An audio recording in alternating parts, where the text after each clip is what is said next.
Every time we're silent, every time we let hate flourish, we make a lie of who we are as a nation. I mean it literally. We cannot let the very foundation of this country continue to be eaten away. President Biden warns Americans of the dangers of not coming together as he signs that historic hate crime bill to fight discrimination against Asian Americans. The unconditional ceasefire between Israel and Hamas. 11 days of rockets, missiles, bloodshed, and anguish halted. Hundreds killed, mostly in Gaza. So what was gained on either side? We speak to the former head of Israeli intelligence. Turning the corner? For the first time since last June, the daily cases inside the U.S. have dropped below 30,000. The CDC says hospitalizations and deaths will continue to fall. This as more states offer incentives to get vaccinated. Stunning report. The BBC apologizes after an investigation reveals they deceived Princess Diana. How Prince William is responding. Deadly arrest investigation. A horrifying video that shows the last moments of another unarmed black man's life. But the family of Ronald Green says they were told he died in a different way. Allegations of slave labor. The Chinese deny it. But in part 2 of our series, we hear one disturbing account of what some Muslims in that nation are being forced to do. And we're with Customs and Border Protection as they seize items they believe were made by slave labor. And the future of entertainment. How has the pandemic changed things? Ever heard of crypto horse racing? Good evening, everyone. I'm Lindsay Davis. Thank you so much for streaming with us. I want to start off with the words of the UN Secretary General, who just today said, if there is a hell on earth, it is the lives of children in Gaza. He said that in response to the past 10 days of what he called dangerous and horrific violence in both Gaza and Israel. But tonight, for the first time in 11 days, the bloodshed has stopped as both sides have agreed to a ceasefire without conditions, putting an end to the latest conflict that cost hundreds of lives. Parts of Gaza once again in rubble as another generation of young Palestinians there are forced to endure the aftermath of unimaginable war and suffering. But Israel also was not spared after rockets rained down as far north as the suburbs of Tel Aviv. But perhaps even more disturbing for that nation was the violence between Jews and Arabs that at times pit neighbor against neighbor, just days after both sides almost came together for a historic power-sharing agreement. A short time ago, President Biden declared that the U.S. stands ready to provide humanitarian support and help rebuild Gaza. So what can be done to stop these conflicts from continuing in the future? We speak with the former head of Israeli intelligence in just a moment. But first, Matt Gutman leads us off once again in Israel tonight. Tonight, after 11 days of bloody conflict, Hamas and Israel agreeing to a ceasefire. Hamas confirming a mutual and simultaneous ceasefire agreement was reached in the Gaza Strip. The Israeli Prime Minister's office releasing a statement heralding Israel's significant achievements in the operation. Both sides say the ceasefire is contingent on quiet overnight. The decision following days of intense international pressure to end the violence, especially from President Biden, who the White House said yesterday told the Prime Minister in their 4th call in a week he expected to see a significant de-escalation that day. In my conversation with President Netanyahu, I commended him for the decision to bring the current hostilities to a close within less than 11 days. At least 260 Palestinians killed in the West Bank and Gaza, over 3,300 wounded. 12 Israelis killed and about 350 wounded. Tonight, over 70,000 Palestinians in Gaza left homeless. And earlier today, Israeli airstrikes shaking Gaza, where they continue to bury their dead. This is the funeral for 11-year-old Dima Asila, her little body carried in on that litter. Her family telling our team in Gaza she was killed in an Israeli airstrike yesterday while getting food from a friend. Her mother, Dunya, kneeling, her eyes darkened by fatigue and grief, with one last look at her beloved daughter. Later, Dunya holding on to what she has left, Dima's few toys, telling us her daughter had been so afraid of the bombings. Meanwhile, Hamas pounding Israel south with rockets. Israeli artillery deployed just off the border. All right, we got another one. We were at this artillery battery when the sirens began. Oh, you can see the Iron Dome right behind us over there. You can see it right there. Those were the rockets that were coming in. Apparently we just got the all clear. Sigal Arieli's home in the Israeli city of Ashkelon destroyed, but she and her son survived. She said she's had to run to her bomb shelter over 100 times the past 11 days, but this time was different. I was in the shelter, he was in the house. How long did it take for you to realize that he's okay? And what were you thinking in those 2 moments? seconds. Okay. I pushed the door out, I opened. He said, Mom, I'm fine. Calm down, take a deep breath. What's that feeling like? Wow, he's okay, really. No other words. Seconds later, sirens again. We're gonna go in here with Sigal. Whoa. Everyone cramming into the darkness. Matt Gutman joins us now. Matt, how firm do you think that this ceasefire is? I would say that it's tenuous at best at this point. Typically, before a ceasefire in the Middle East, I've been covering this for 20 years, there's this crescendo of firepower. We are not seeing that. It is very quiet in the region right now. 15 million people hope that it stays that way. But, Lindsay, we don't know the parameters of the ceasefire. We don't know if there are any strings attached on either side. We also don't know what the threshold is for it to completely blow up. So lots of questions remaining tonight about where this is going and how long it might last. Right now, fingers crossed, it's looking pretty good. Lindsay? Right. Still questions about just how conditional all of this is. Matt Gutman, our thanks to you. Joining us now is Amos Yadlin, the former head of Israeli military intelligence. Thank you so much for joining us. Let's start out with the basics. There's a mutually agreed upon ceasefire now in place, but we have seen this play out before between both sides. Do you think that Israel's strategic objective was met? I think, first of all, we have to see whether this ceasefire is accompanied with an agreement, and if there is an agreement, what are the parameters? Because I think it's most likely that agreement was not reached, only an hour for the ceasefire. And then we'll have to see whether the ceasefire is really kept, or there is a continuation of hostilities after the formal ceasefire. To your question about the goals of the operation. Remember, Israel haven't started this operation. This operation was started with Hamas firing rockets towards Jerusalem after an ultimatum was given to Israel. And the strategic goal of this operation was not to occupy Gaza or to destroy totally Hamas, but to restore deterrence and to destroy as much as possible Hamas' capability to threaten Israel. According to my analysis, these goals were achieved militarily, but future will tell how strong is the deterrence and how much of Hamas' military capability was destroyed.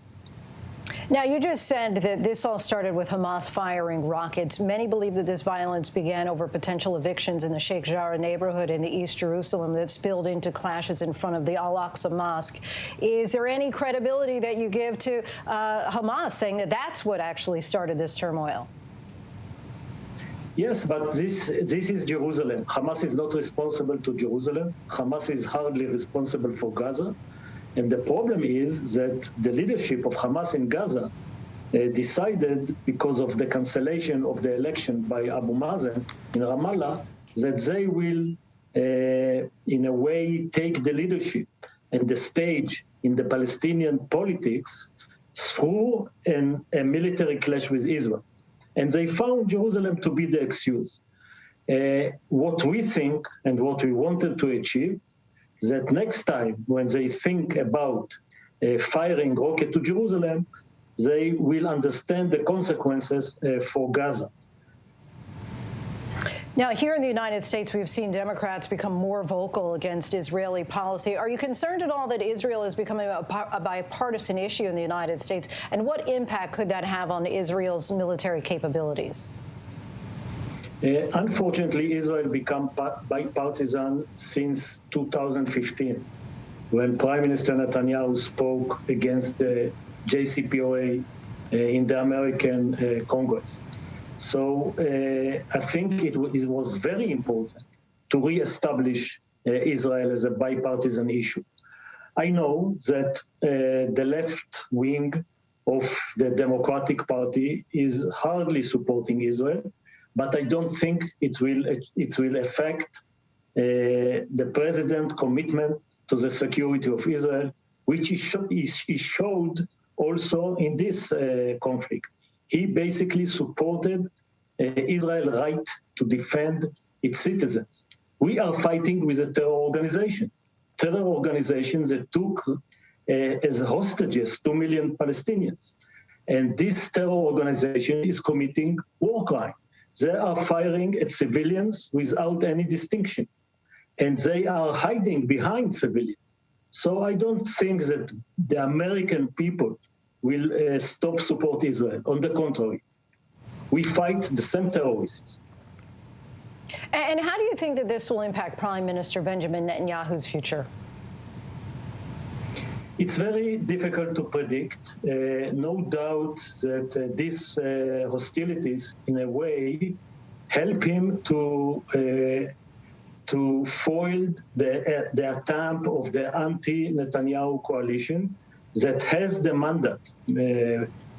Member of Knesset Lapid took form a government, and because of the hostilities and the demonstrations and the riots, Naftali Bennett party decided not to go to the anti-Bibi government. However, Prime Minister Netanyahu doesn't have at that time majority, and the consequences seems the likelihood of fifth election went up dramatically.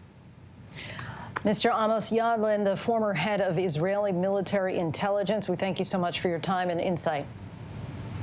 Good night, good midnight. And now to the coronavirus here in the U.S. There are hopeful signs as cases drop and more Americans get the vaccine, with several states now offering lotteries, a chance at millions of dollars just to get vaccinated. But there is also controversy brewing over whether or not children should wear masks at school.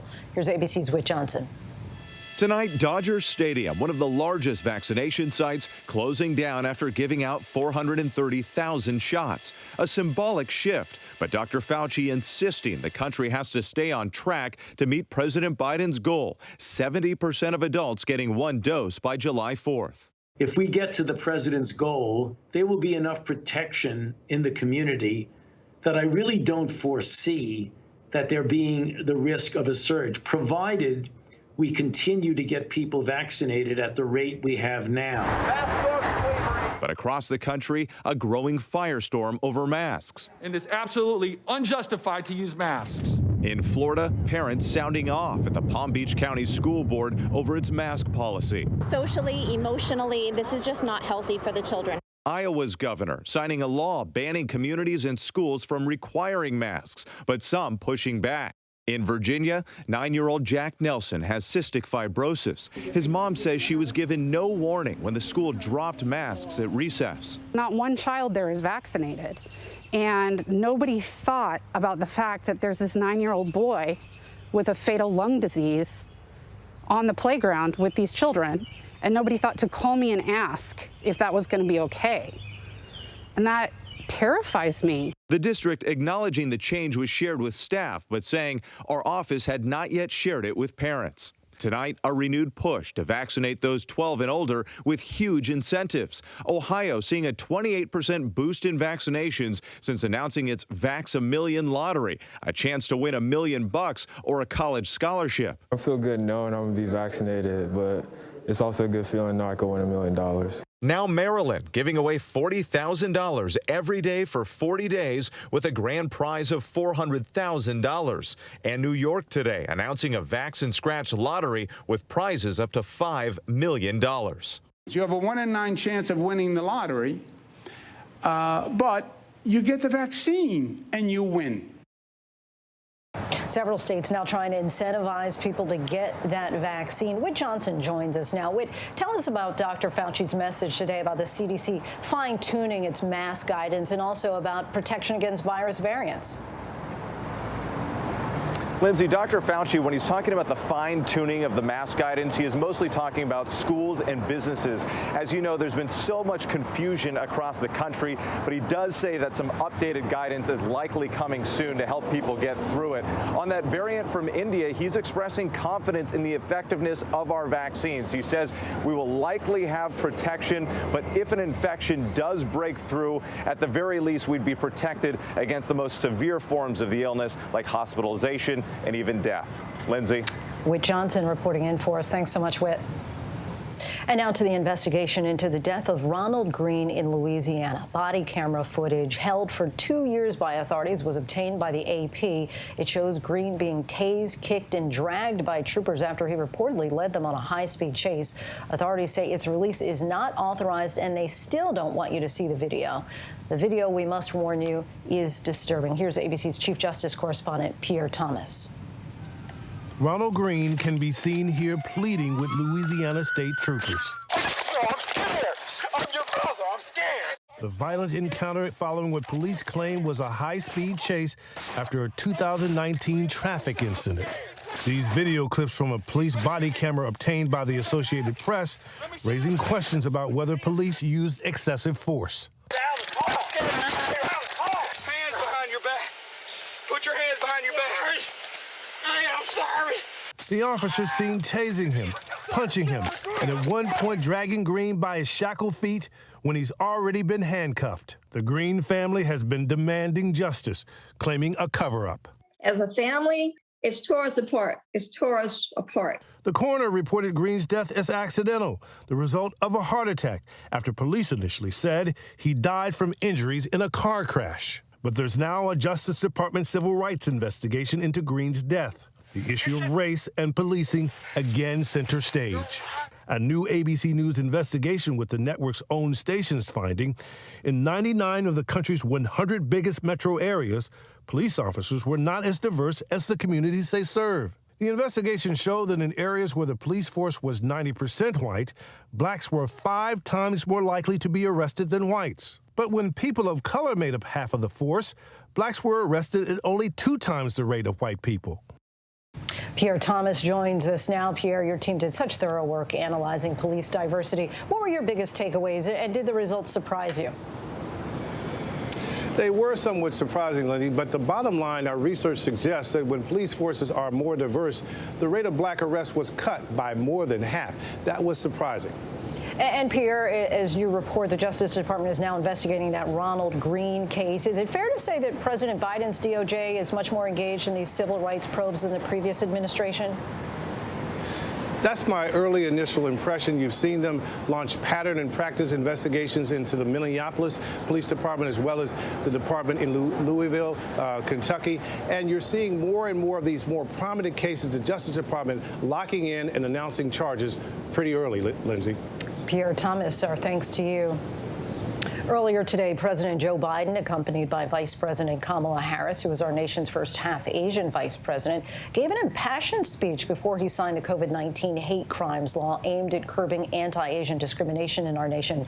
Take a listen. Every time we're silent, every time we let hate flourish, we make a lie of who we are as a nation.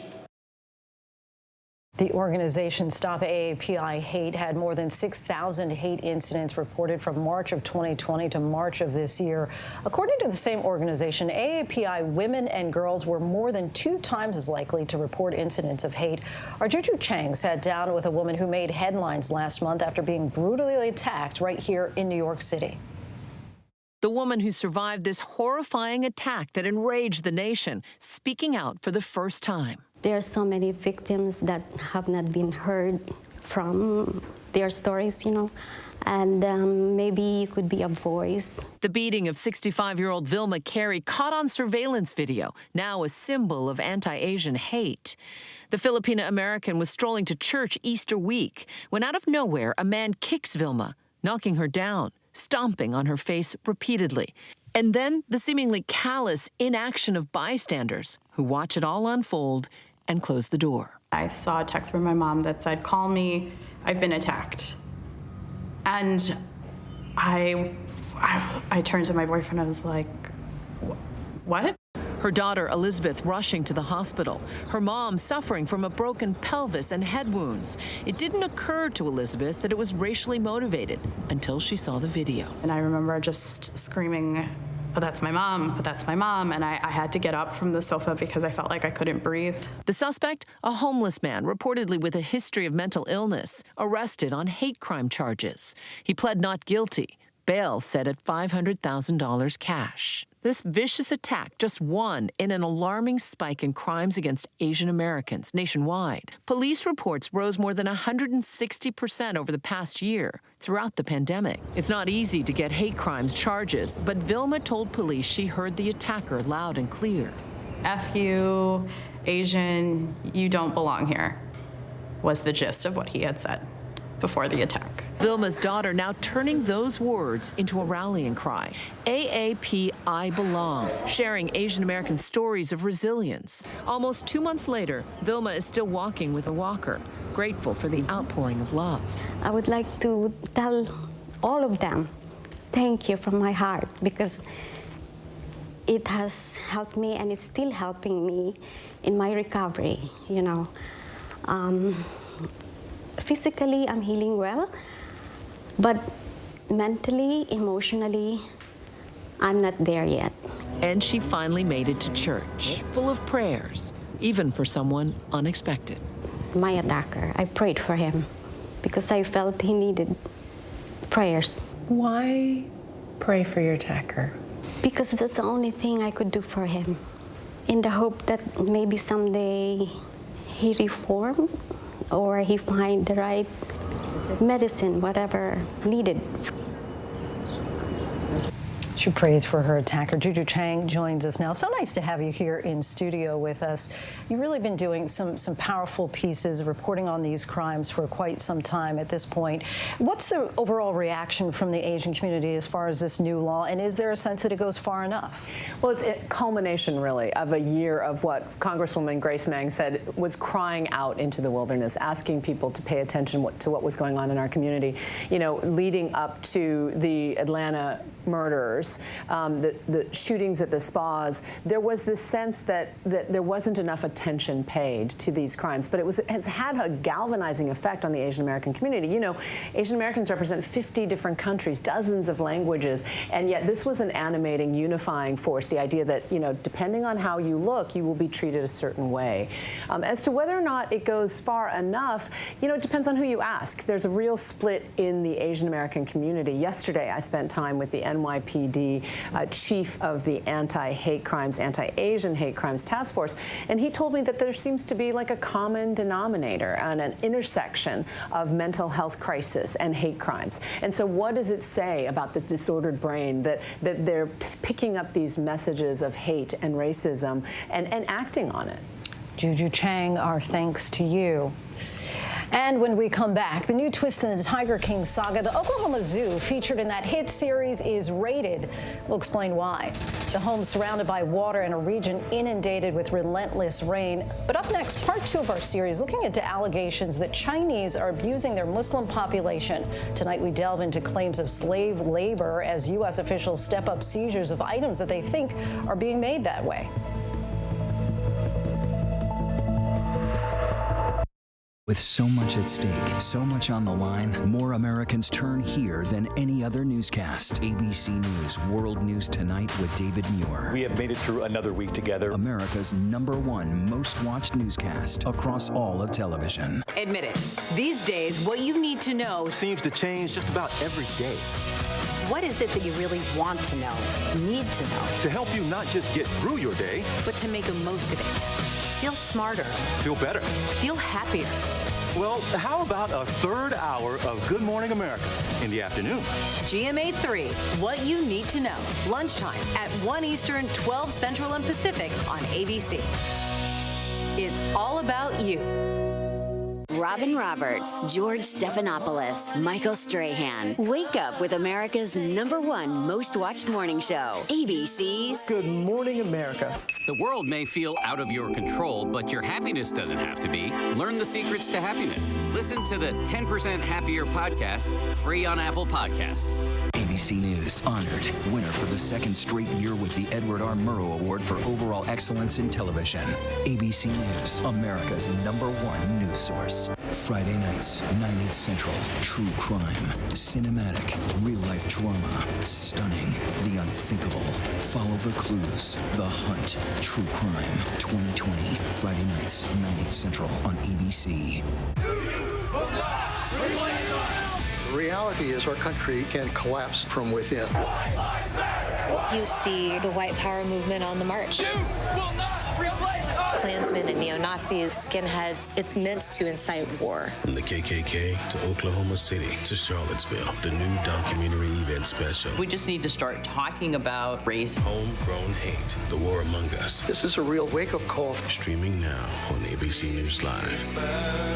Now, when it matters most, the straightforward facts. ABC News is America's #1 news. Good Morning America, #1 in the morning, 9 years running. World News Tonight with David Muir, #1 in the evening with America's most watched newscast. 2020, the #1 news magazine on Friday nights. The View, the #1 daytime talk show. And ABC News Live, #1 in streaming news. ABC News is America's #1 news.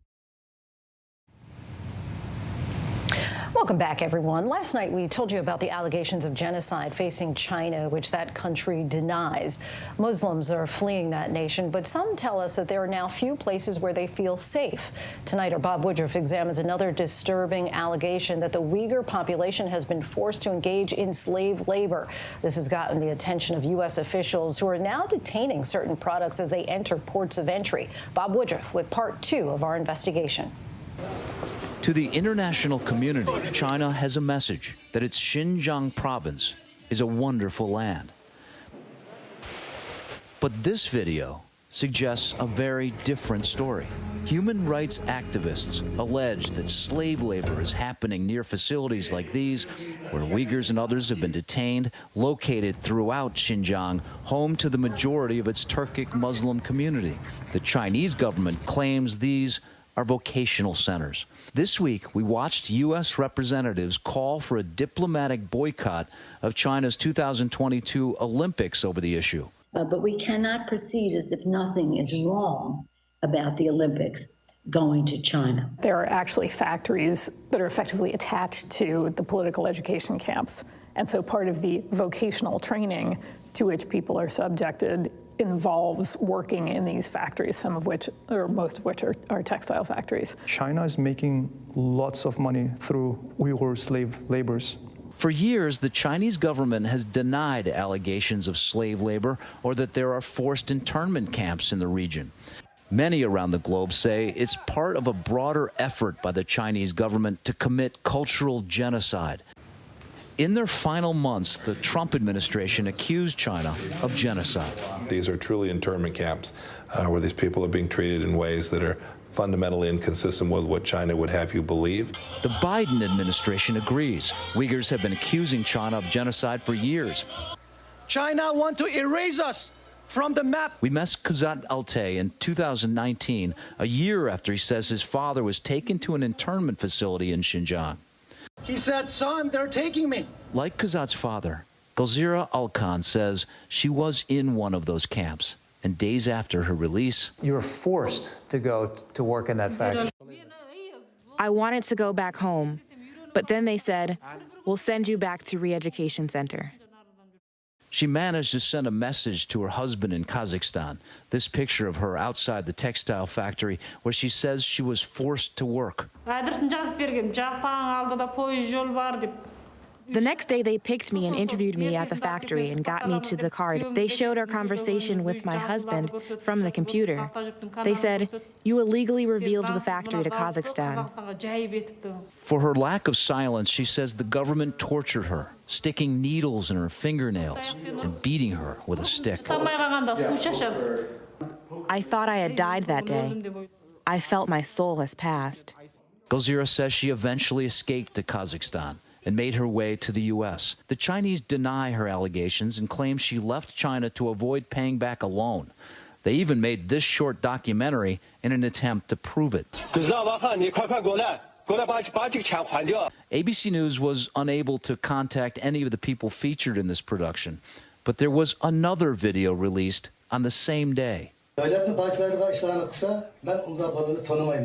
see my father there. He was on the band, and he was publicly denouncing me on TV. Kazat is convinced his father and others were forced to make these videos. He started slowly contacting me through WeChat, and he said, they're asking you to stop. Can you stop what you're doing? I said, I can't. I'm sorry, I cannot stop. And I started asking what happened to him in those concentration camps. Today, Kazat's father is again radio silent. They came to my father and said, if you talk to him again, we will take you to the camp again. While he waits, hopeful to hear from his father again, he continues his activism. Here in the U.S., paying for it like a brand and promoting it. It is a shame on those companies. 85% of the cotton that is manufactured in China comes from the Xinjiang region. With numbers like that, it's difficult for Americans to avoid these products, with corporations stuck between ethical obligations and an economic reality. It's really a moment of reckoning in that they find themselves at the same time under enormous pressure, increasingly from, not just advocates like Human Rights Watch, but from consumers, not to use cotton or other products that may have been made by forced labor. But they're under enormous pressure from Chinese authorities not to talk about those issues publicly. U.S. Customs and Border Protection enacted a policy in January detaining all cotton products coming in from Xinjiang unless the importer can prove their product was not made with forced labor. Newark is one of the country's largest ports of entry, one of the locations where shipments that run afoul of U.S. Customs and Border Protection get sent. So these containers that came over from Xinjiang, they're now stored further away from here. Yeah, those containers, because we wanted to take a look at the cargo. CBP gave us an exclusive look at how they detain and screen these incoming cotton goods from Xinjiang, China. How many of these shirts and how much these products? There are 1,000 cartons today in this container of wearing apparel. But over the course of a fiscal year, it could be up to 500,000 of them. So I guess it was their dream that these would end up on the clothes of some Americans with a lot of money. Consumer would have gone in and bought it, never knowing that the new shirt that they were putting on their back was the result of slave labor over in China. Whoever was importing these items has 90 days to claim them and cooperate with CBP's investigation. If they don't, the items are either sent back or destroyed. So it's more and more are coming? More and more are coming. This order only went into effect 2 weeks ago. I've already got 8 and 5 more coming in this week. Wow. As of today, whoever was importing these goods has not claimed them or attempted to prove they were not made with forced labor. At this point, CBP will take its next steps, could be a seizure, and eventually the goods would be destroyed. The Chinese government calls these allegations of forced labor an outrageous lie. So-called genocide, forced labor, systematic rape and torture in Xinjiang are lies of the century, which never happened and will never happen in China. I could tell more truth, but you don't give me more time because you reject the truth. The Chinese embassy here in the U.S. has ignored requests for interviews with ABC News. Instead, they sent us a link to a statement published online. In it, they said some Uyghurs were part of cotton-picking forces. They worked together, cared for each other, and forged a deep friendship. These cotton pickers in and out of Xinjiang were all voluntary. Bob Woodruff, ABC News, Istanbul. Certainly some damning accusations there. Our thanks to Bob Woodruff for that. Still ahead here on Prime, why the BBC is now apologizing to Prince William for an interview they conducted with his mother, Princess Diana. We'll have his forceful response. Plus, our weather team is also tracking what could be the first named storm in the Atlantic as the new hurricane predictions are out. We take a look by the numbers. But first, our post of the day from beekeeper Erica Thompson, reminding us of the critical importance of bees to our environment. Here are a handful of my favorite facts about honeybees. Did you know that you've probably never seen a male honeybee before? That's because over 90% of a colony's population is female. Female bees are called worker bees for a reason. They do all the work for the hive. They collect food for the colony, they build the hive, they raise the baby bees, and they take care of the queen bee. The UN has designated May 20th as... I know what happened, and I'm not guilty.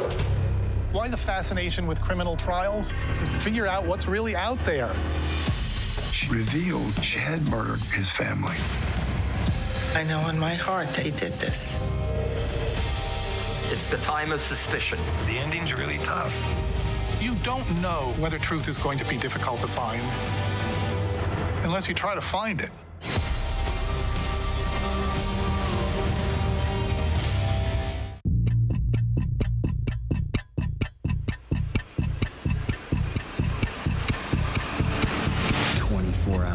Assault on the Capitol, the ABC News original, exclusively on Hulu, now streaming. With so much at stake, so much on the line, more Americans turn here than any other newscast. ABC News World News Tonight with David Muir. We have made it through another week together. America's #1 most watched newscast across all of television. No one would have ever guessed what this soccer mom wasn't sharing with her own family. You have to ask yourself, what would drive a mother of 3 to open up her own escort service? The only thing more shocking, she was hiding a dark secret, was what happened next. Hi, Mom. I was just wondering when you were going to restart. Now, the stunning true crime just takes your breath away. The new 2020 event, Friday night at 9/8 Central on ABC. Mike Tyson was called the baddest man on the planet because he was the baddest man on the planet. There were 3 black men who ruled the world: Michael Jordan, Michael Jackson, Mike Tyson. The only question was, which Mike do you want to be? Mike Tyson in the ring, he was unbeatable. But outside the ring, the climb, the crash, the comeback. If you could talk to 20-year-old Mike, what would you say to him? It's gonna hurt. The Knockout premieres Tuesday night, May 25th on ABC. The world may feel out of your control, but your happiness doesn't have to be. Learn the secrets to happiness. Listen to the 10% Happier podcast, free on Apple Podcasts. Robin Roberts, George Stephanopoulos, Michael Strahan. Wake up with America's #1 most watched morning show. ABC's Good Morning America. ABC News honored winner for the 2nd straight year with the Edward R. Murrow Award for Overall Excellence in Television. ABC News, America's #1 news source. Welcome back, everyone. Now to hurricanes. The 2021 Atlantic hurricane season begins next month. And today, the National Oceanic and Atmospheric Administration, known as NOAA, released its forecast of what's in store. We take a look by the numbers. There is a 60% chance of an above normal 2021 Atlantic hurricane season, according to NOAA. But experts say it's unlikely to surpass 2020's historic activity, which is a good thing. NOAA predicts 13 to 20 named storms this year, including 6 to 10 storms that could become hurricanes, with winds gusting at least 74 miles per hour. Last year was the most active hurricane season on record and the 5th straight year of above normal activity. 2020, which of course also brought us the COVID pandemic, delivered a record-breaking 30 named storms in the Atlantic, including 9 storms named with the Greek letters after the storms' names we went through the entire alphabet. 6 of those storms became hurricanes, which is double the norm. This year, NOAA scientists say that they've seen higher than normal sea surface temperatures, weaker tropical trade winds, and an enhanced West African monsoon, which all point to another active storm system. And we still have lots to get to here on Prime tonight. The investigation into dozens of shootings on Southern California freeways. And our series, The Future Of, continues. Tonight, how has the pandemic transformed how we will be entertained in the future? But first, a look at our top trending stories on abcnews.com.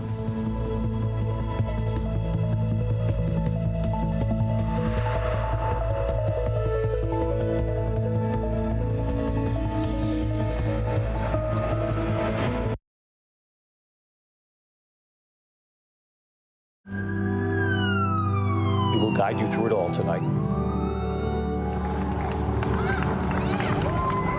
We have made it through another week together. Big hug, We tell all our patients how much they're loved. We hold their hands. David, we're showing our love and support for all the ICU staff. They're the heroes in this.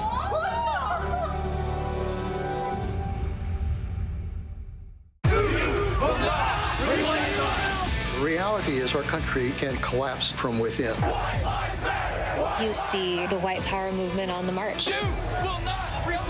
Klansmen and neo-Nazis, skinheads, it's meant to incite war. From the KKK to Oklahoma City to Charlottesville, the new documentary event special. We just need to start talking about race. Homegrown hate, the war among us. This is a real wake-up call. Streaming now on ABC News Live. Friday nights, 9/8 Central. True crime, cinematic, real-life drama, stunning, the unthinkable. Follow the clues. The Hunt. True crime. 2020. Friday nights, 9/8 Central on ABC.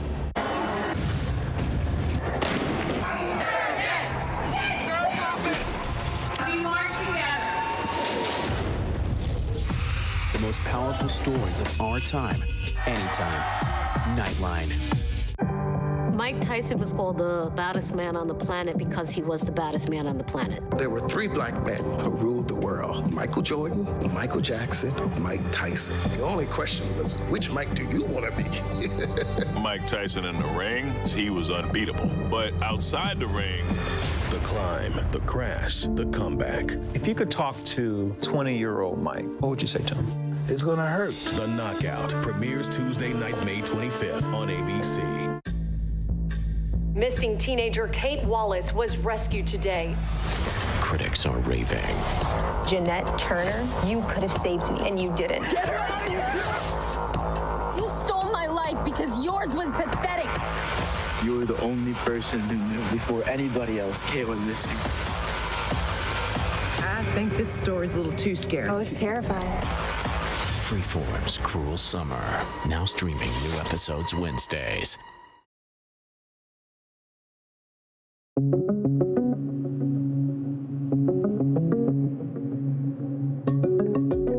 Tonight, a renewed push to vaccinate those 12 and older with huge incentives. Ohio seeing a 28% boost in vaccinations since announcing its Vax a Million lottery, a chance to win $1 million or a college scholarship. I feel good knowing I'm going to be vaccinated, but it's also a good feeling knowing I can win $1 million.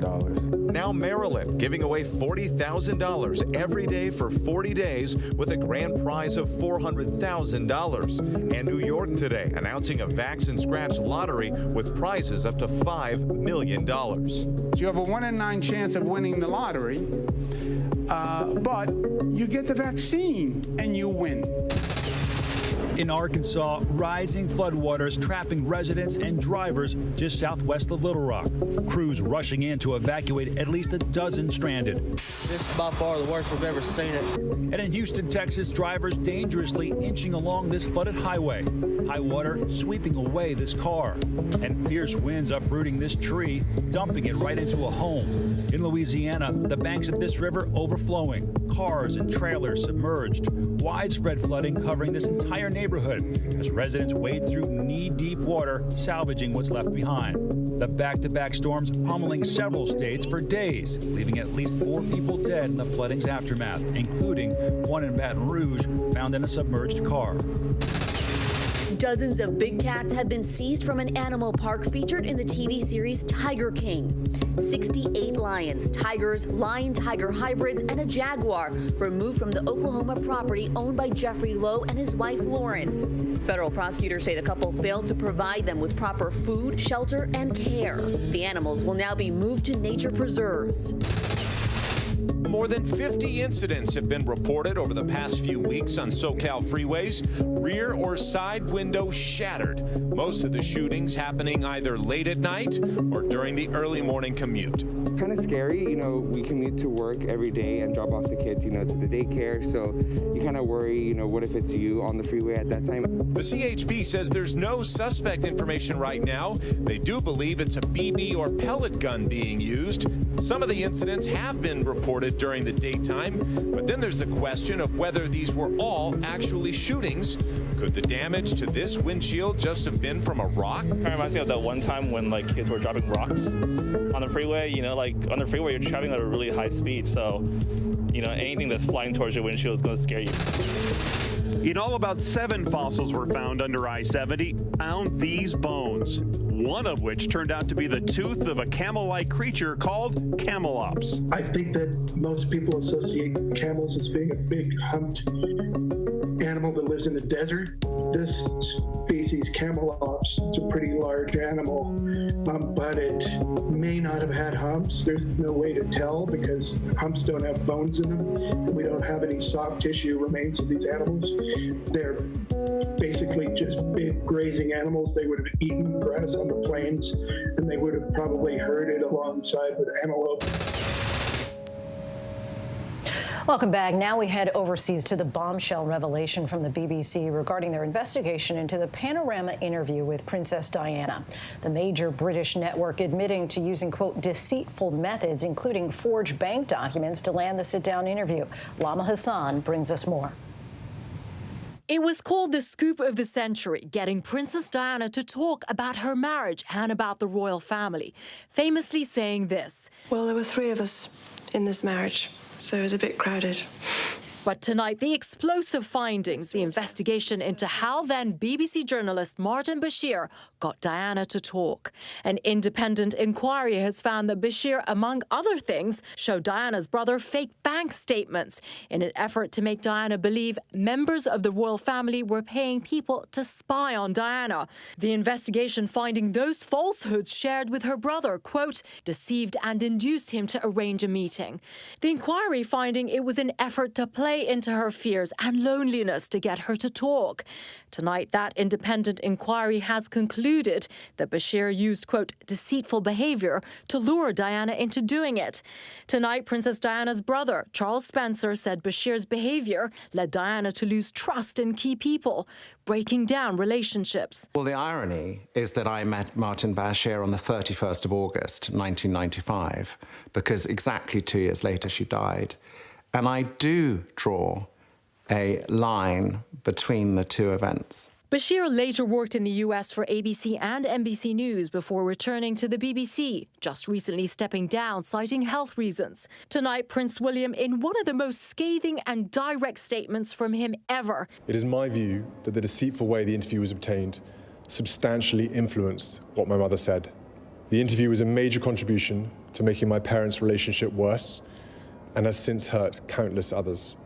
It brings indescribable sadness to know that the BBC's failures contributed significantly to her fear, paranoia, and isolation that I remember from those final years with her. But what saddens me most is that if the BBC had properly investigated the complaints and concerns first raised in 1995, my mother would have known that she'd been deceived. And Prince Harry here in the US saying late today, our mother was an incredible woman who dedicated her life to service. She was resilient, brave, and unquestionably honest. The ripple effect of a culture of exploitation and unethical practices ultimately took her life. To those who have taken some form of accountability, thank you for owning it. This is the first step towards justice and truth. Yet what deeply concerns me is that practices like these, and even worse, are still widespread today. Tonight, his uncle Diana's brother tweeting this photo honoring her, writing some bonds go back a very long way. Her brother right by her side from the very beginning. Lama Hassan joins us now. That statement from Prince William, I want to go back to that. We rarely hear him so forceful. Yeah, it's unbelievable. It's unprecedented, really. Like you said, it's quite rare to hear from the royals. And today we heard from both Prince William and Prince Harry issuing this strongly worded statements from both the princes, just showing you how emotional they are about the findings that the inquiry that the result from the inquiry showed and revealed. So it's quite rare that we hear from them in such a dramatic and emotional way. I mean, you have Prince William, who said that the interview played a major contribution to making his parents' relationship worse. I don't think we've ever heard the Prince William or Prince Harry talk about their parents' relationship in such a manner. So it's quite rare to hear from them saying those things and using such strong words to describe their emotions. Lama Hassan reporting in for us from London. Thanks so much, Lama. Madison Square Garden will be near capacity this weekend for the first time since the pandemic began, as the New York Knicks say that they've sold out 15,000 tickets for their upcoming playoff games against the Atlanta Hawks, with fully vaccinated fans expected to make up almost 90% of those in attendance. The pandemic, of course, has dramatically changed how we spent our free time in the past year and put a stop to many forms of entertainment or brought them directly into our living rooms. Some say the past year will have long-term effects on the way we entertain ourselves in the future. It's been said that sunshine is the best medicine, and this spring it certainly seems there's a greater appreciation for the age-old remedy as people yearn to flock outdoors after hibernating for much of the past year. And as we hunkered down at home, many of us started entertaining ourselves differently. Our houses have become hubs for feature-length movie releases, virtual concerts and dance parties, four-course fancy dining, even catching a Broadway show from the comfort of our couch. The time we all spent streaming content rose 44% between December 2019 and December 2020. While we stayed at home, major sports leagues, the MLB, NBA, NFL, and NHL, all took a collective $14.1 billion hit from the pandemic, according to Forbes. But now, as COVID cases fall and more Americans get vaccinated, an easing of restrictions is drawing crowds back to the stadiums and arenas nationwide. New York is showing signs of life after a devastating 2020 when the state's arts, entertainment, and recreation sectors lost nearly 53,000 jobs, a 66% decline. But now the real Broadway is roaring back, announcing that it's reopening this September. And concerts are making a comeback, too, after a year of canceled live events cost the industry $30 billion. Singer-songwriter Jimmy Buffett just playing to a sold-out crowd on the opening night of his 2021 tour, while Bruno Mars and Travis Scott also have sold-out shows coming up this summer and fall. So, are all of our favorite haunts and activities forever changed? And if so, what does this new future have in store for us? We sought the experts to get us hip to the game of the future of entertainment. Pleased to have Darren Rovell joining us today, guru when it comes to all things sports and entertainment. Thank you so much for joining us. Thanks for having me, Lindsay.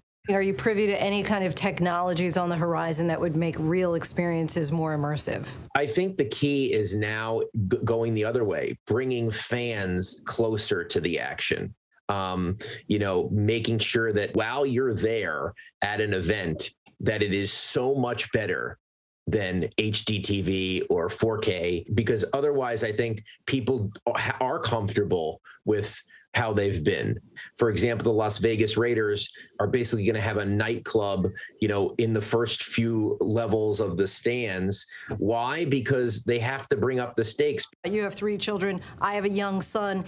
In the future, what's entertainment going to look like for our children? Well, I think they've gotten probably a little bit more used to the iPads and the technology. Are the kids going to be less on their iPads? Is there going to be less distance? Is there going to be, as far as electronics, maybe fewer electronics? I actually think that's possible. Everyone goes the other way, Lindsay, and you know what? Now we're going totally the other way. I don't know what is going to happen, but I do think it's possible that it reverts back to before and maybe goes beyond that. What are you thinking as far as is on the horizon with regard to sports and entertainment? I think there's a pent up, obviously people have been in their homes. People have all of a sudden taken a love for outdoor things. I think that, boating and hiking and activities, those are going to be huge. I think summer camps are going to be at record numbers. What do you think about vaccine passports and the idea is, major stadiums like Madison Square Garden, for example, that's saying, hey, if you can prove that you're COVID negative or you've been vaccinated, then here's the app and you can kind of get entrance into the stadium for the event? I think ultimately it still comes down to trust and who's comfortable. Obviously, with the CDC saying that vaccinated people can now not wear masks indoors, I think that changes. But we'll have to see. I think that there's always going to be people who are uncomfortable with whatever policies. And the thing that we've learned that this is not the United States of America. It's a whole bunch of states making different decisions. Talk about the online betting world. It sounds like that has just really exploded. And then also crypto horse racing. What's that all about? Okay, so clearly without interpersonal communication, we have gone nuts as human beings, Lindsay. You buy a digital horse for real money. You win a race, you get real money. You breed with other digital horses, you get real money, and you can sell them for real money. At one point, I had 13 digital horses, and it sounded like, frankly, that I was on drugs when I was talking to people because it's just so fantastical and so weird. But we almost needed this type of stuff because we don't have our normal natural interactions. And you're obviously on the cutting edge of all of this. What's on the horizon that we don't really know about yet? Just watching my kids play Roblox, which is a multi-billion-dollar company, and seeing that's the generation and how comfortable they are with things that they don't actually feel or touch. I think all of us who are maybe older than 30 have to get used to, owning digital things, and I can only see that on the rise in the future. Let's just do a lightning round of things that you think are going to be beyond the next year, or if they're just a bust this year. So let's start with vaccine passports. Yeah, no, I think that's this year. Yeah. Unless we have another COVID, but I think 2021, and then you can put the thing away. Movies that go directly to streaming. I think it's been very clear that it is not as profitable, and they are incentivized to not do that. So I think that goes back. Sports bubbles. I think they're going to get rid of that as soon as possible. I think we've probably seen the last of that. The good thing is, I feel like if this does happen again sometime in the near future, I think we know how to do this. And I don't think having no sports at all is going to happen again. What's the future for D-Nice and dance parties and virtual concerts? I think we're going to get back to the real thing pretty soon. I think people want the real thing. Lastly, socially distanced chairs or seating arrangements. That's gone. I think people are sick of 6 feet. I mean, I don't think anyone wants to hear 6 feet ever again. Unless you're 6 feet under, I guess, at that point. All right, before we go tonight, the image of the day. Rappers Nas, LL Cool J, and Fat Joe all took part in today's groundbreaking ceremony for the Universal Hip Hop Museum in the Bronx. The 3 New York natives clearly excited about being part of this historic moment. And that is our show for this hour. Be sure to stay tuned to ABC News Live for more context and analysis of the day's top stories. Thanks so much for streaming with us.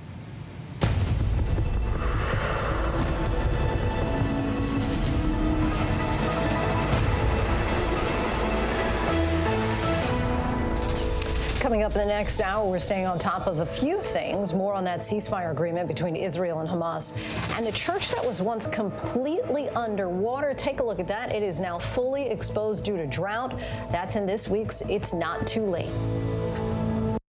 Now, when it matters most, the straightforward facts. ABC News is America's #1 news. Good Morning America, #1 in the morning, 9 years running. World News Tonight with David Muir, #1 in the evening with America's most watched newscast. 2020, the #1 news magazine on Friday nights. The View, the #1 daytime talk show. And ABC News Live, #1 in streaming news. ABC News is America's #1 news.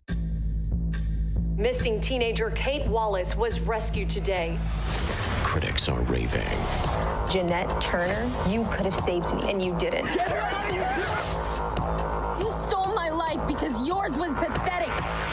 You're the only person who knew before anybody else Kate went missing. I think this story's a little too scary. Oh, it's terrifying. Freeform's Cruel Summer, now streaming new episodes Wednesdays. No one would have ever guessed what this soccer mom wasn't sharing with her own family. You have to ask yourself, what would drive a mother of 3 to open up her own escort service? The only thing more shocking, she was hiding a dark secret, was what happened next. Hi, Mom. I was just wondering when you were going to leave us. Now, the stunning true crime just takes your breath away. The new 2020 event, Friday night at 9/8 Central on ABC. And again, we say good evening. I'm Lindsay Davis. Thanks so much for streaming with us. We're monitoring several developments here at ABC News at this hour. A ceasefire agreement between Israel and Hamas is officially in effect. It brings an end to the 11-day conflict that consisted of more than 4,000 rockets fired toward Israel and the death of more than 200 Palestinians. We'll bring you more from that region in just a moment.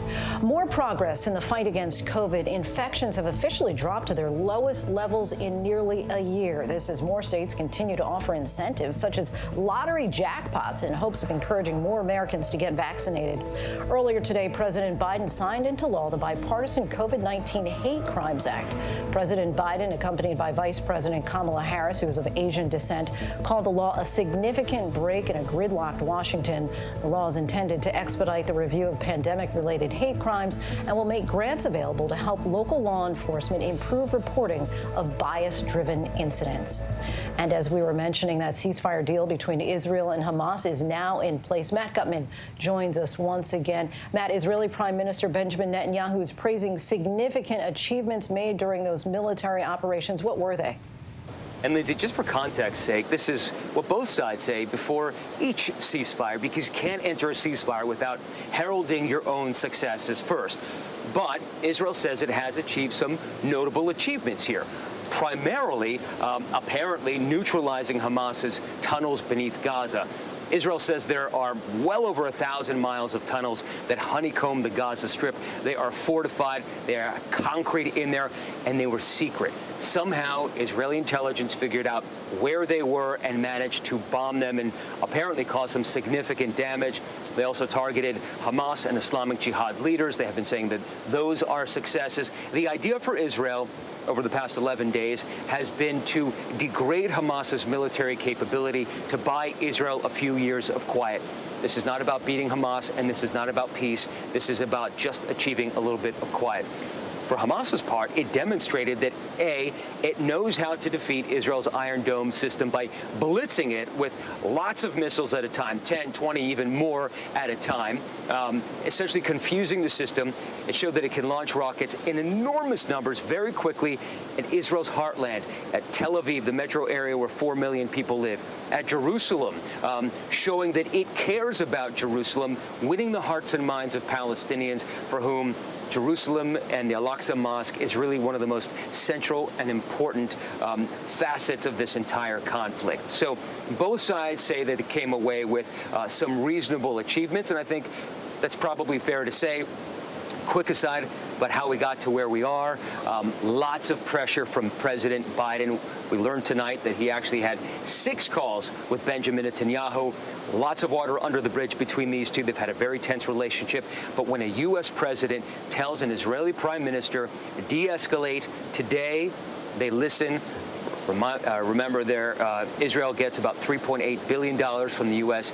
every year in aid, and it seemed like there might have been some strings attached this time. Hamas, mediated by Egypt, also Israel. Egypt played a critical role here as well. And I think everybody, the 15 million or so people who live in the West Bank, Gaza, and Israel are grateful that this is finally over, at least for now. Lindsay. Matt, thank you. Let's bring in senior White House correspondent Mary Bruce. Mary, President Biden speaking today and stressing the quiet diplomacy that he engaged in to help reach this ceasefire. What's been happening behind the scenes? Well, look, this was the first big foreign policy test for this president, and he has had to walk a really fine line throughout all of this. We saw in those first few days Biden really in many ways laying low, putting his head down, relying a lot on his cabinet, his secretaries, letting those diplomatic channels work. It's what the White House described as that quiet, intensive diplomacy. And then in just the last few days, the president, of course, coming out and upping the pressure publicly on Israel to move towards this ceasefire. You know, the White House tonight sees all of this as really an example of the president's approach to foreign policy working. They note that he and Prime Minister Netanyahu certainly understand each other. They do have something of a relationship here. And I'm told that in the past few days, you know, as we saw the president up that pressure, he took an increasingly serious tone in his phone calls with Netanyahu, ultimately making it clear to the prime minister that it would not be in Israel's interest for this to continue. And the White House was facing some open criticism from the progressive wing of the party for not doing more sooner. But does the White House view how this has all played out as a success? I think they really do. And look, there was a lot of pressure within the party. This really exposed a rift within the Democratic Party. We saw those progressive members coming out very strongly, urging President Biden to take a tougher stance on Israel. And, you know, it struck me tonight in Biden's remarks that he did seem to nod to this in some ways. We heard him say, quote, "I believe the Palestinians and Israelis equally deserve to live safely and securely and to enjoy equal measures of freedom, prosperity, and democracy." And, of course, he offered his condolences for the loss of life, both with the Israelis and Palestinians. And I think that is a marked change in tone, certainly from what we have heard from previous presidents, Lindsay. Indeed. Okay, Mary Bruce reporting in for us from the White House. Thanks so much, Mary. Thank you. Now to the latest into the investigations into the Trump Organization. Sources tell ABC News that former President Trump's long-serving chief financial officer, Alan Weisselberg, has been under criminal investigation by New York Attorney General Letitia James for several months over his compensation by the Trump Organization and whether taxes were properly paid. For more on this, let's bring in our chief Washington correspondent, Jonathan Karl. John, thanks for joining us. Just explain the importance of Alan Weisselberg in the Trump Organization and why investigators are focusing on him. Well, in terms of his importance, Lindsay, it's hard to imagine somebody that knows more about the financial operations of the Trump Organization than Alan Weisselberg. He is, of course, the chief financial officer. But more importantly than that, he has been working for Trump forever. He has worked at the Trump Organization for so long that he was actually there when Trump's father, Fred Trump, was in charge of the Trump Organization. So he knows the financial ins and outs of the Trump Organizations extremely well. He has directed those financial operations. He is the key player here outside of anybody named Trump. In terms of what and why exactly they are focusing on him, you know, we know, as you mentioned in your lead into this segment, that they are looking into whether or not he properly paid taxes on all his compensation. But frankly, the scope of the overall investigation is something investigators have been tight-lipped about, have said virtually nothing about. And ABC News recently spoke with Weisselberg's former daughter-in-law, Jennifer Weisselberg, who's been interviewed by the district attorney's office. And she gave some insights into what the investigators may be looking at. Let's take a listen. I believed that Alan made a lot of money and that he was able to help us. But at the same time, I told the investigators that he would say things like, well, the reason I can help you so much is because I don't have to pay for anything. You know, those kind of comments, that bragging about your position, I mean, that also you just outed yourself. Yeah, you're not paying for anything either. We get it. No one is. No one's paying for anything. The organization's paying, and they're not reporting on their taxes. To save at the core of it is the Trump payroll company. So she's saying that Weisselberg outed himself. How could that sort of information potentially impact any investigation into President Trump?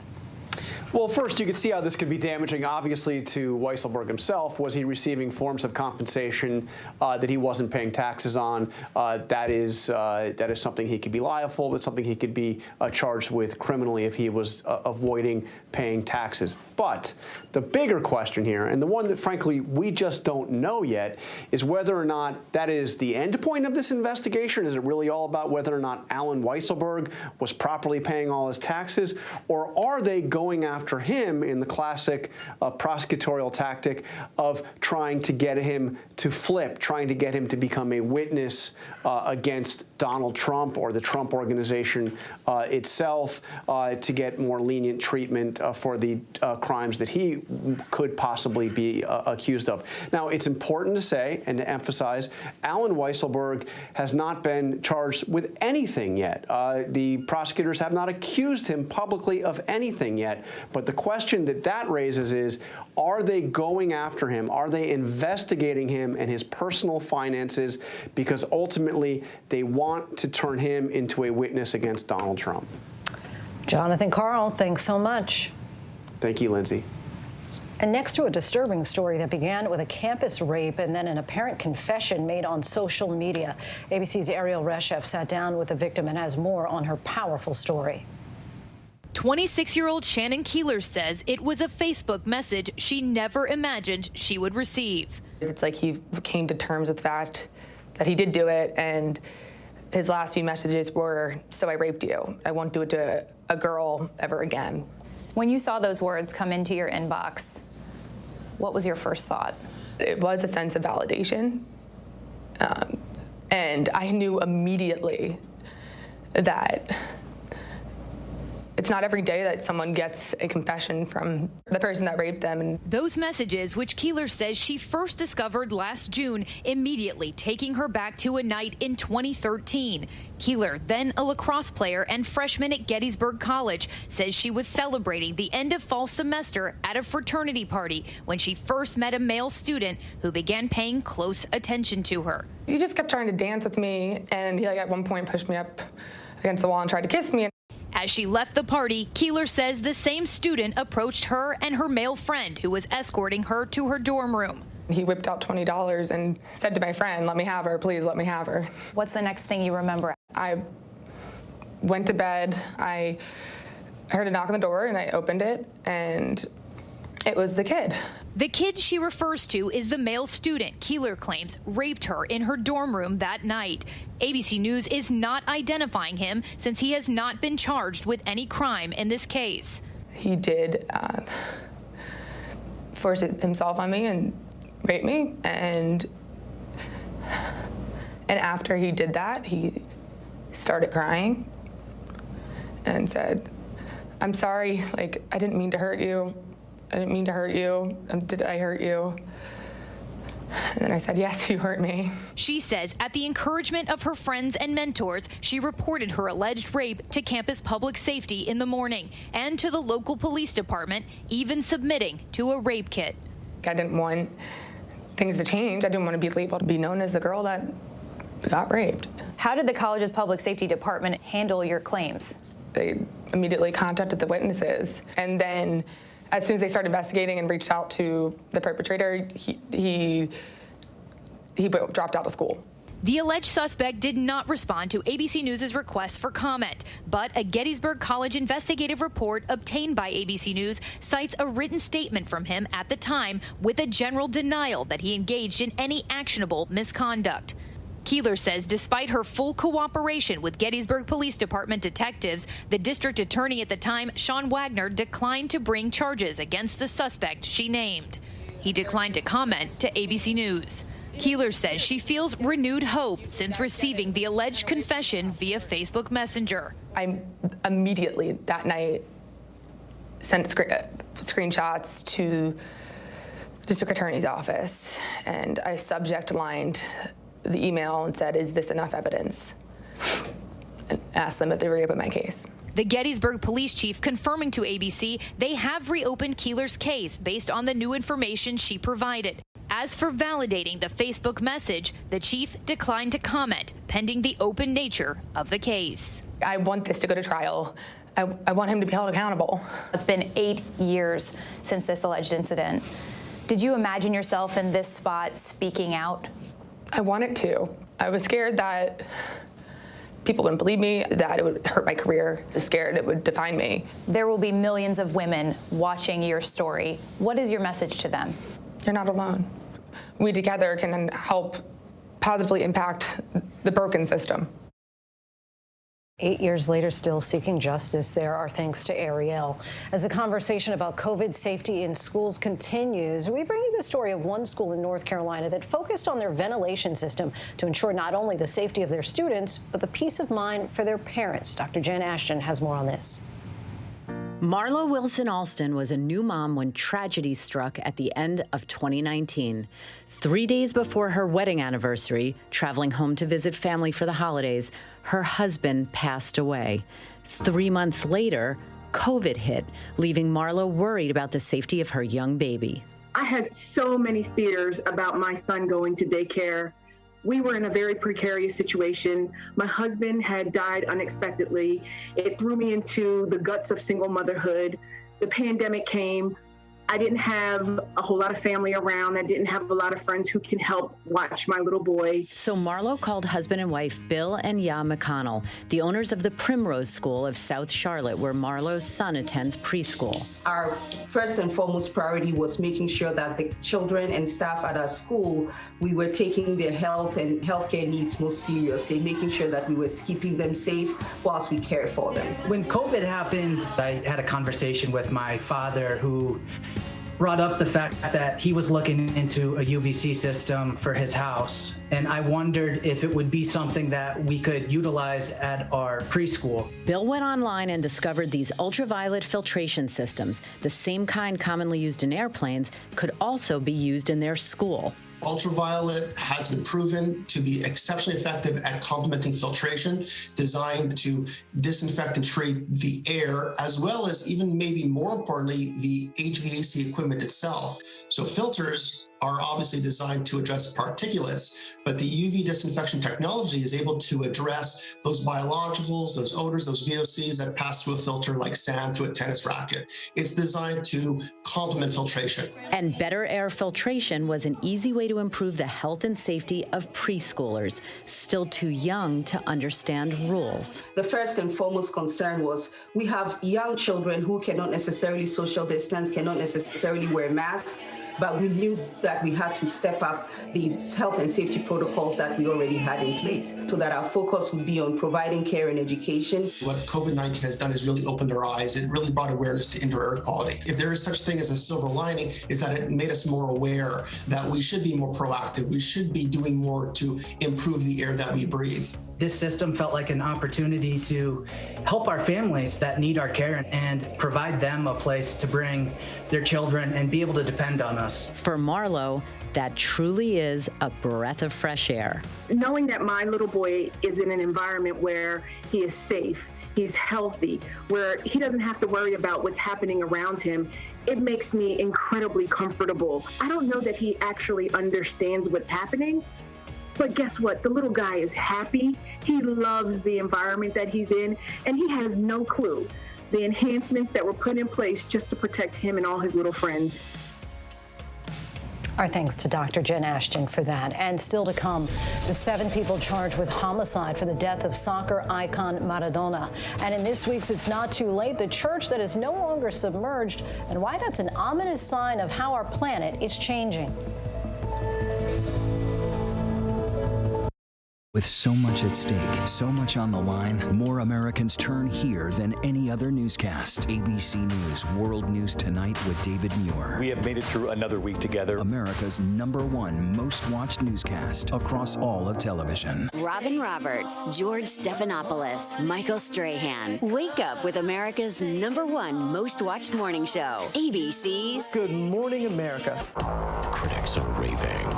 You were the only person who knew before anybody else Kate went missing. I think this story's a little too scary. Oh, it's terrifying. Freeform's Cruel Summer, now streaming new episodes Wednesdays. What would drive a mother of three to open up her own escort service? The only thing more shocking, She was hiding a dark secret. was what happened next. Just takes your breath away. 2020, Friday night on ABC. Mike Tyson was called the baddest man on the planet because he was the baddest man on the planet. The climb, the crash, the comeback. If you could talk to 20-year-old Mike, what would you say to him? It's gonna hurt. The Knockout, Tuesday night, May 25th on ABC. The world may feel out of your control, but your happiness doesn't have to be. Learn the secrets to happiness. Listen to the 10% Happier podcast, free on Apple Podcasts. ABC News honored winner for the second straight year with the Edward R. Murrow Award for Overall Excellence in Television. ABC News, America's #1 news source. The reality is our country can collapse from within. You see the white power movement on the march. Klansmen and neo-Nazis, skinheads, it's meant to incite war. From the KKK to Oklahoma City to Charlottesville, the new documentary event special. We just need to start talking about race. Homegrown Hate, The War Among Us. This is a real wake-up call. Streaming now on ABC News Live. Now, when it matters most, the straightforward facts. ABC News is America's #1 news. Good Morning America, #1 in the morning, 9 years running. World News Tonight with David Muir, #1 in the evening with America's most watched newscast. 2020, the #1 news magazine on Friday nights. The View, the #1 daytime talk show. And ABC News Live, #1 in streaming news. ABC News is America's #1 news. Welcome back. We are tracking several international headlines at this hour. 7 are dead after a prison riot in western Guatemala. After a riot broke out, the victims were found decapitated on the patio in the overcrowded prison in the town of Cantel. Police say the killings were part of a confrontation between a gang and drug traffickers. 7 medical professionals have been charged with simple homicide in connection with the death of former world-renowned soccer star Diego Maradona. The Argentinian died suddenly last November at the age of 60 due to heart failure, prompting prosecutors to open an investigation into his death. If convicted, the accused could face up to 8 to 25 years in prison. A giant slab of iceberg bigger than the Spanish island of Mallorca shearing off from Antarctica, becoming the largest iceberg afloat in the entire world. The iceberg, named A76, is likely to split into 2 or 3 pieces soon. Scientists say that this particular split is not linked to climate change.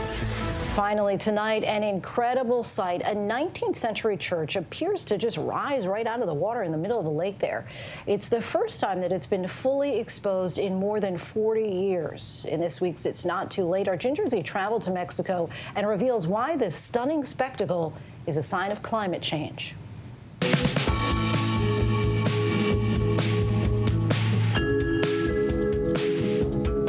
Hi, I'm Ginger Z, and it's not too late. Welcome to central Mexico and Lake Parisma. There used to be a village that stood here. It was called Zangaro. Now, that village was submerged when they built a dam. And since then, there's been a horrible drought developing, and this gorgeous, historic church has been revealing itself. This is Virgin de los Dolores, a 19th century Catholic sanctuary that was forced to take a decades-long slumber beneath the water. It was not easy for the people who lived through this. In 1979, Mexico's president made a decision to build the dam and the whole community disappeared. There's still some people that tell us about experiences that they have lived that happened in the church because they were baptized or received a religious ceremony. It is an important symbol within the culture here in Guanajuato. It really is unbelievable to imagine water covering that church, but it did for 30 years. It wasn't until 10 years ago that this beloved church started making regular appearances in the dry season. And not until last year, when the water level was so low that people could actually walk through the church on the ground for the first time in more than 4 decades. ¿A dónde estaba el nivel del agua? Si podemos tomar de punto de referencia es. You can use that mural as a point of reference. About 3/4 of it, about 4 or 5 meters high, but like I mentioned, about 7 or 8 years ago, the water levels started to decline, but especially in the last 3 years. Estamos muy preocupados. We were all very worried, especially those who lived in these communities because they make their livelihood off of fishing. They live off of agriculture, they produce corn, beans, sorgo, and other basic produce. When Dulce was talking about this church and how people still remember taking communion here and how symbolic it is when it starts to rise from the depths of the water, it's symbolic for them both in a religious way but also in a warning way. For the rest of us, it should be too. We have a major drought situation all throughout North America. Mexico City is going through a truly severe crisis around water, and I mean, quite honestly, I'm very worried about it. It's still amazing to look at how, this is like a considerable size reservoir. You look at it and it's pretty big.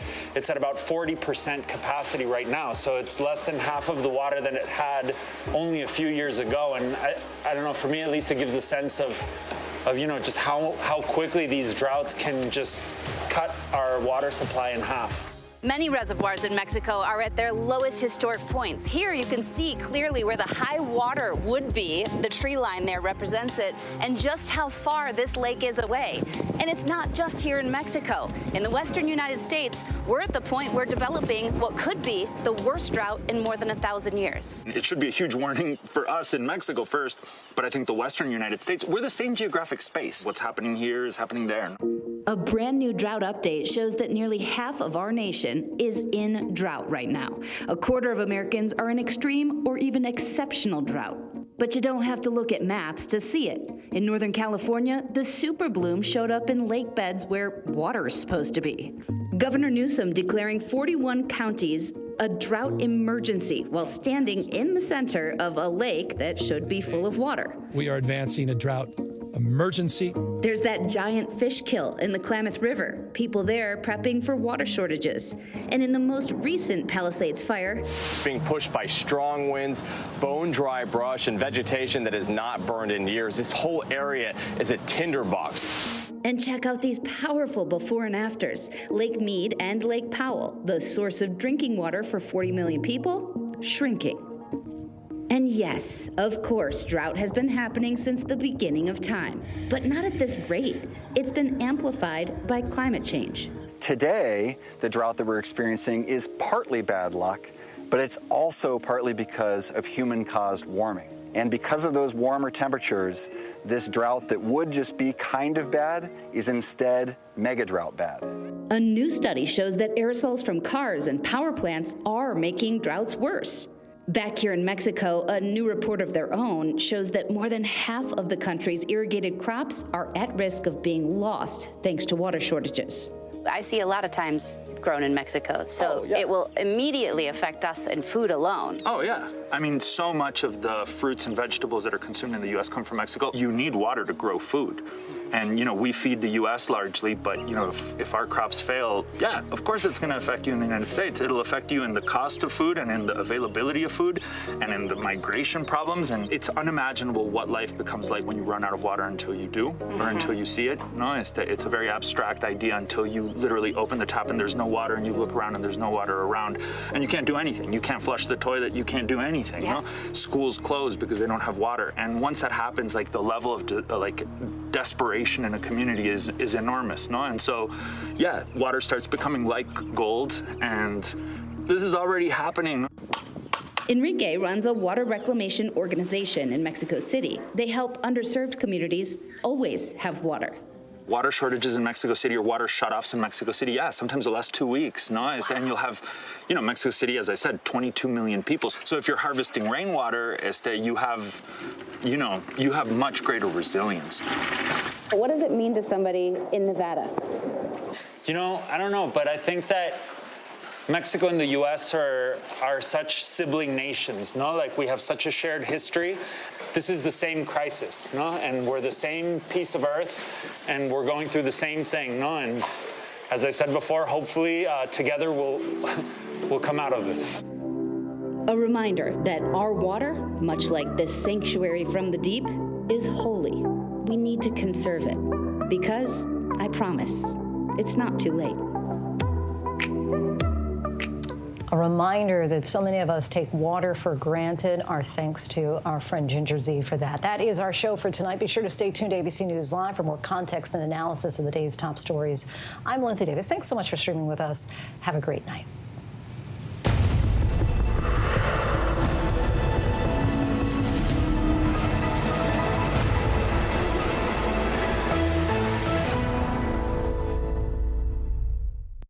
I know what happened, and I'm not guilty. Why the fast